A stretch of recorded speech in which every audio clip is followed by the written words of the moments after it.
শুক্রিয়া, জাজাকুমুল্লাহ খায়ের। এটি একটি গুরুত্বপূর্ণ জিজ্ঞাসা, কেননা প্রত্যেকেরই জানা দরকার যে হজের নিয়ম কানুন কি, কিভাবে হজ পালন করব। আমরা অবশ্য এই বিষয়ে বিভিন্ন দিন বক্তব্যে আলোচনা করেছি, আপনারা সেগুলি থেকে ইউটিউব থেকে দেখে নিতে পারেন। তো আজকে যেহেতু বিষয়ে জিজ্ঞাসা করা হয়েছে, কাজে আমরা এখানে আপনাদেরকে একটি সংক্ষিপ্ত নমুনা পেশ করতে চাচ্ছি।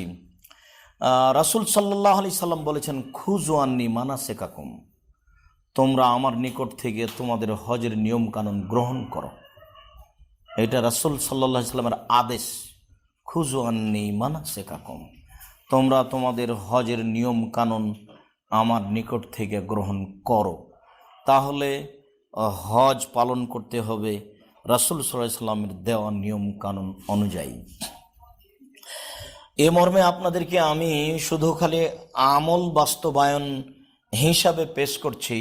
নির্ধারিত স্থানে আপনারা এহরাম বাঁধবেন। লাব্বাইক উমরাতান, আমি উমরার জন্য উপস্থিত। লাব্বাইক আল্লাহুম্মা লাব্বাইক, লাব্বাইক লা শারীকা লাক লাব্বাইক, ইন্নাল হামদা ওয়ান নি'মাতা লাক ওয়াল মুলক লা শারীকা লাক। আল্লাহ, আমি তোমার দরবারে উপস্থিত। আল্লাহ, তুমি আমাকে ডাক দিয়েছো, তোমার ডাকে আমি উপস্থিত। প্রশংসা তোমার, অনুগ্রহ তোমার, রাজত্ব তোমার, কোনো শরিক নাই তোমার। এই দোয়া পড়তে থাকবেন, যার যত জোরে সম্ভব। মহিলারা স্বাভাবিক কণ্ঠে পড়বে। পড়তে পড়তে আপনারা চলে গেলেন, হারামের আশেপাশে কোনো এক জায়গাতে অবস্থান করলেন। আমি আপনাদেরকে আমার অভিজ্ঞতাতে বলছি, আপনারা হারামের ওখানে পৌঁছে মক্কায় হোটেলে উঠে তাৎক্ষণিক কাবা ঘরে যাবেন না। একটু প্রস্তুতি নেবেন, গোসল টোসল করার প্রয়োজন থাকলে সব কিছু সেরে নিয়ে যখন দেখবেন যে আমি স্বাভাবিক হয়েছি তখন যাবেন।